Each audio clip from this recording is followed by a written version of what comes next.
Welcome to my YouTube automotive channel. In today's video I have a 2013 Ford Explorer and I will show you how to remove and replace the backup camera. This video will apply to Ford Explorers made from 2011 all the way up to 2019.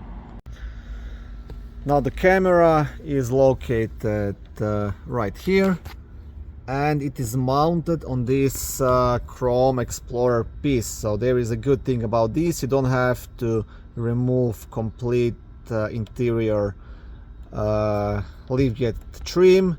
Only thing you have to do, you have to remove, actually pop out this piece and then replace the camera and plug it back in. It is quite sunny outside, but I do my best to record everything I'm doing, and I hope you'll be able to see it. Now the first thing you want to do, you want to remove 4 10mm screws which are actually holding this Explorer piece in place. They will be just under here. Okay, and here they are. You'll have 2 on the right side, so 1 here, 1 here, and 2 on the opposite side.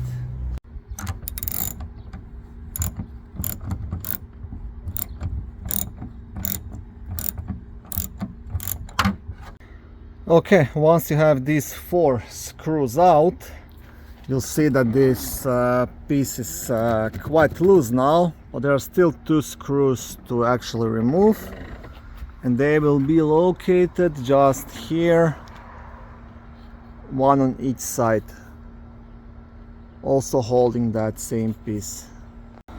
Okay, so in my case I cleaned that black stuff off, and my screws are very badly rusted here, so I hope I'll be able to remove them, but they're supposed to be 11mm. I double checked in the vehicle schematics, so you'll have 11mm screws here. I just have to remove this carefully not to break them, because then I'll be in trouble. Okay, so I got my screws out, and now this is here completely loose, right? But mine broke, it was completely rusted. I'll show you here. There was no way to remove it normally, so what I'll do, I'll use some double-sided tape when I'm installing this back. But you shouldn't have this problem if your car is not rusted out. You just have a screw here to remove, and that's it. And same thing on the other side. Once that is done, there is nothing else holding this piece in place other than a couple of plastic clips. So now you want to use something like a plastic trim remover and gently pry this out. Now you have to be really careful here, because these do like to break. So the idea is just gently go under it and try to pry it, right?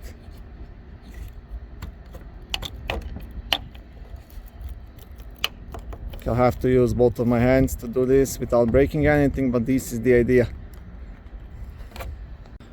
Okay, so I've got out one side, so I want to show you what has to be done. So you see, you have these clips, 2 on each side, which are inside this hole. So that's why I said you just have to kind of pry it out without breaking it.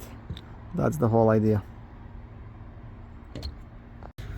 Okay, so I've got the whole piece off. I was able not to break any of those pins, and now the camera is actually located right here.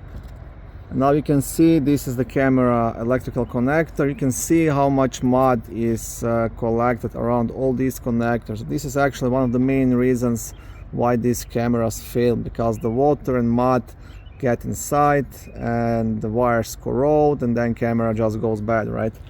So it's just a bad design. But anyways, now to remove the camera, first you want to remove this screw right here, and that will be Torx T20.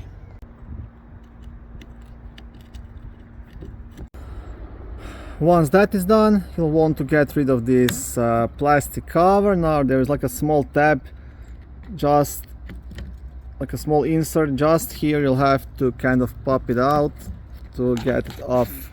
I'll have to use both of my hands for this, I think. Okay. Okay, just like this. Now you can remove this and get access to the camera itself.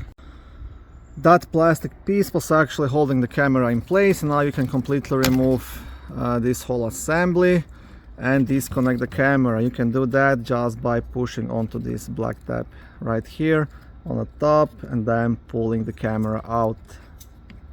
I have to use both hands to do it. Okay, and that's it. This is the old camera, and once again there's just a black tab on top. You want to press it and then pull the camera out. And one very important thing, you want to make sure to clean all this wiring and this electrical connection before you are planning to install the new camera in. So you can use something like this, electrical contact cleaner, right?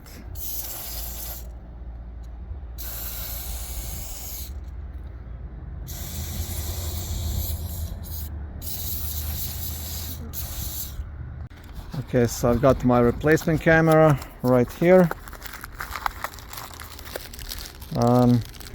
I got this one aftermarket from eBay. You can get the OEM one, but you will pay a small fortune for it, and these cameras go for like 50-60 bucks, so I believe it's well worth it. Just one thing before you put everything together: first plug in the camera, start the vehicle, put it in reverse, and actually make sure that your new camera is working. You don't want to put everything back and then test it, right? And yeah, that's it. This is how you can remove and replace the backup camera on Ford Explorer. Thank you for watching this video. I hope it was helpful and educational. If it was, please like it and consider subscribing to my YouTube automotive channel.